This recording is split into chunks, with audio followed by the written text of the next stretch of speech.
Bangla class 12-এর Bangla শিকার লিখেছেন জীবনানন্দ দাশ। তোমরা সবাই মন দিয়ে শোনো আর লেখো। সবাই লাইক অ্যান্ড সাবস্ক্রাইবটা দিয়ে দাও। শিকার কবিতাটিতে যে ঋতুর ছবি ফুটে উঠেছে সেটি হলো শীত ঋতু। শিকার কবিতাটি শুরু হয়েছে ভোরের ছবি দিয়ে। ভোরের আকাশের রং ঘাস ফড়িংয়ের দেহের মতো নীল। কোমল নীল রং ছিল ঘাস ফড়িংয়ের দেহের। ঘাস ফড়িংয়ের দেহের মতো কোমল নীল রং হয়েছে আকাশের। চারদিকে পেয়ারা ও নোনার গাছ টিয়ার পালকের মতো। চারদিকে পেয়ারা ও নোনার গাছ টিয়ার পালকের মতো সবুজ। এখানে সবুজ রংটি নিসর্গের প্রাণময়তার প্রতীক। এখন আকাশে রয়েছে একটি তারা। একটি তারা এখন আকাশে রয়েছে। তারাটিকে কবি তুলনা করেছেন পাড়াগার বাসর ঘরের গোধূলির মেয়েটির সঙ্গে।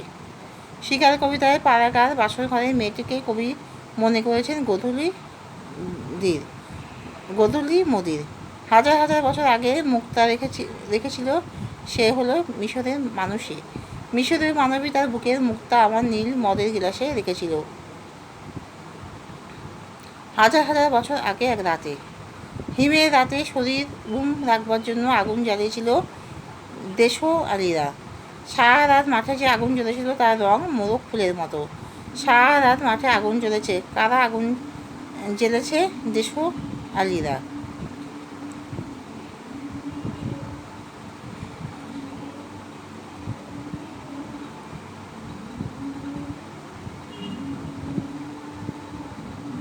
শিকার কবিতায় প্রথমে ভোর শব্দটি কী অর্থে বোঝানো হয়েছে?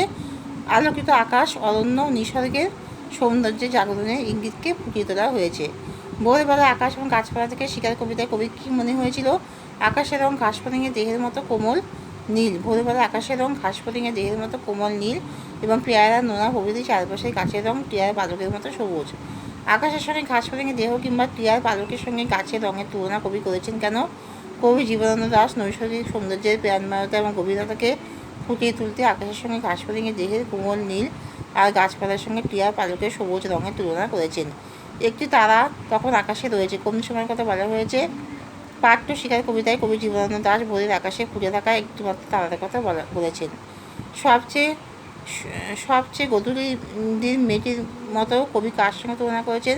কবি জীবনানন্দ দাশ ভোরের আকাশে ফুটে থাকা তারাটির রূপময়তাকে পাড়াগার বাসর ঘরে সবচেয়ে গোধূলির মেয়েটির সঙ্গে তুলনা করেছেন। একটি তারা এখন আকাশে রয়েছে। এখন শব্দটি ব্যবহার করা কারণ কি?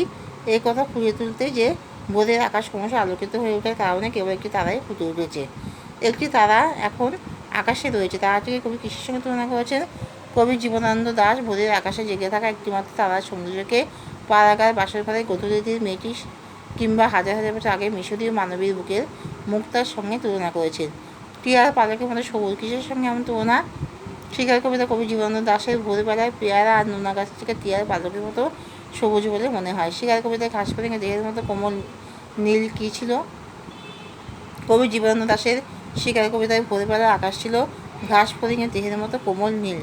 সারা রাত মাঠে আগুন জ্বেলেছে। কারা আগুন জ্বেলেছে? হিম রাতে শরীর রাখবার জন্য দেশওয়ালিরা সারা রাত মাঠে আগুন জ্বেলেছে। তার বুকের থেকে যে মুক্তা বলতে কী বোঝানো হয়েছে? শিকার কবিতায় অনুসারে হাজার হাজার বছর আগে মিশরীয় মানবীর বুক থেকে নিয়ে যে মুক্তা কতকে নীল মদের গিলাসে রেখেছিলেন, ঠিক তেমনই ভোরের আকাশে তারাটি লাবণ্য। তেমনি একটি তারা আকাশে জ্বলছে এখনও শব্দটি প্রযুক্ত হওয়ার কারণ কি? শিকার কবিতা অনুসারে হাজার হাজার বছর আগে মিশরীয় মানসী বুক থেকে যে মুক্ত নিয়ে কতকে নীল মদের গিলাসে রেখেছিল, ঠিক তেমনই এক তারা আজও ভোরের আকাশে জ্বলছে। সারা রাত মাঠে আগুন জ্বেলেছে। আগুন জ্বালার কারণ কী ছিল? দেশওয়ালিরা হিম রাতে শরীর রাখবার জন্য সারা রাত মাঠে আগুন জ্বেলেছিল। মোরগ ফুলের মতো লাল আগুন। এখানে কোন আগুনের কথা বলা হয়েছে? মোরগ ফুলের মতো লাল আগুন বলতে দেশওয়ালিরা হিম রাতে শরীর রাখবার জন্য সারা রাত মাঠে যে আগুন জ্বলেছিল তার কথাই বলা হয়েছে। এখনও আগুন জ্বলছে তাদের। কীভাবে এখনও আগুন জ্বলছে?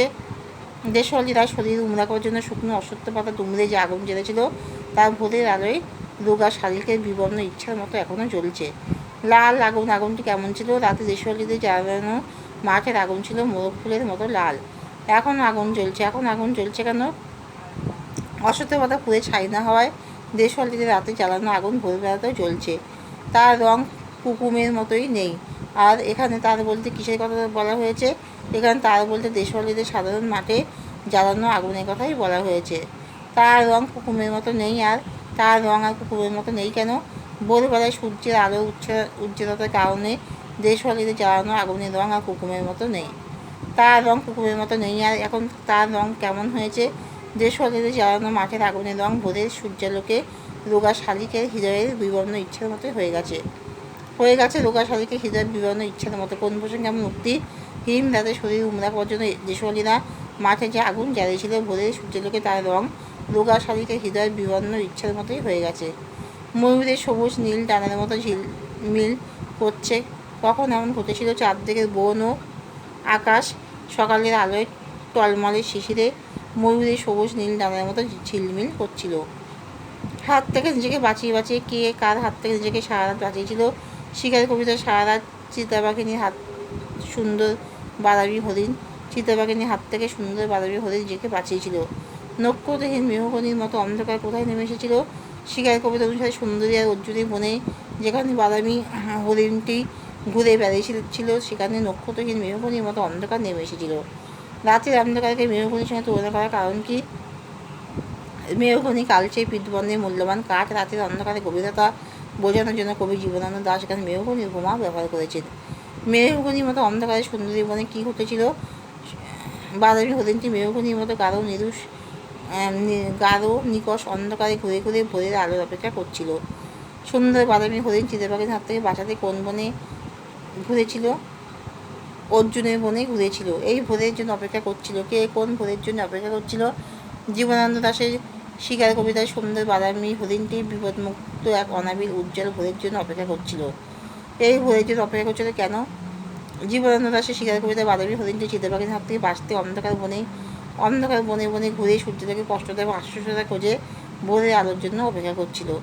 এসেছে সে ভোরের আলোয় নেমে। সে বলতে কার কথা বোঝানো হয়েছে? এখানে সে বলতে সুন্দর বাদামি হরিণটির কথা বলা হয়েছে। মেহগনির মতো অন্ধকারে বলতে কী বোঝানো হয়েছে? কবি জীবনানন্দ দাশ রাত্রে সুন্দরী অর্জুন গাছের বোধের অন্ধকারে গাঢ় গভীরতা বোঝাতে মেহগনির মতো অন্ধকারে শব্দটি ব্যবহার করেছিলেন। সবুজ সুগন্ধি ঘাস ছিঁড়ে ছিঁড়ে খাচ্ছে, কার কথা বলা হয়েছে? কবি জীবনানন্দ দাশের কবিতা অনুসারে সুন্দর বাদামি হরিণটি ভোরের আলোয় সবুজ সুগন্ধি ঘাস ছিঁড়ে ছিঁড়ে খাচ্ছে। সবুজ সুগন্ধি ঘাস ছিঁড়ে ছিঁড়ে খাচ্ছে। ঘাস ছিঁড়ে ছিঁড়ে খাওয়ার কারণ কী বলে মনে হয়? চিতাবাঘিনীর হাত থেকে নিজেকে বাঁচাতে অন্ধকার বনে বনে ঘুরে ক্লান্ত ক্ষুধার্ত ছিল, তাই সে ভোরের আলোয় সতেজ ঘাসকে তৃপ্ত হয়। কচি বাতাবি লেবুর মতো কার সঙ্গে এমন তুলনা? সবুজ সুগন্ধি ঘাসের তুলনা করা হয়েছে। কচি বাতাবি লেবুর মতো সবুজ সুগন্ধি ঘাস কবি কেন এমন তুলনা করেছেন? কারণ উভয়ের গাঢ় সবুজ রং, সজীবতা এবং সুগন্ধ। সে নাম যেখানে সে বলতে কার কথা বলা হয়েছে? সুন্দর বাদামি হরিণটির। সে কোথায় নামলো? সুন্দর বাদামি হরিণটি ভোরের আলোয় আশ্বস্ত হয়ে নদীর তীক্ষ্ণ শীতল ঢেউয়ে নেমেছিল। নদীর তীক্ষ্ণ শীতল ঢেউয়ে সে নামলো সে নদীতে কেন? সারা রাত চিতাবাঘের হাত থেকে নিজেকে বাঁচাতে ঘুরে ঘুরে ঘুমহীন ক্লান্ত বৃহবাল শরীরটাকে সত্যের মতন আবেশ দেওয়ার জন্য বাদামি হরিণটি নদীর জলে নেমেছিল।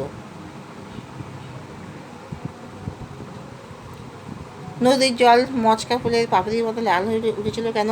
নির্মম শিকারের নিক্ষিপ্ত গুলিতে বিদ্ধ নিরপরাধ হরিণের দেহের রক্তে নদীর জল মচকা ফুলের পাপড়ির মতো লাল হয়ে উঠেছিল। আগুন জ্বলল আবার। এর আগে কখন আগুন জ্বলেছিল? হিম রাতে শরীর গরম রাখার জন্য দেশওয়ালিরা সারা রাত মাঠে আগুন জ্বালিয়েছিল। অনেক পুরানো শিশির ভেজা গল্প কোথায় এমন ঘটেছিল? নক্ষত্রের নিচে ঘাসের বিছানায় বসে নির্মম হৃদয়হীন ঘাতক মানুষেরা অনেক পুরানো শিশির ভেজা গল্প করেছিল। নক্ষত্রের নিচে ঘাসের বিছানায় কিসের ধোঁয়ার কথা বলা হয়েছে? হৃদয়হীন ঘাতক মানুষের সিগারেটের ধোঁয়ার কথা বলা হয়েছে। তবে এখানেই শেষ করলাম।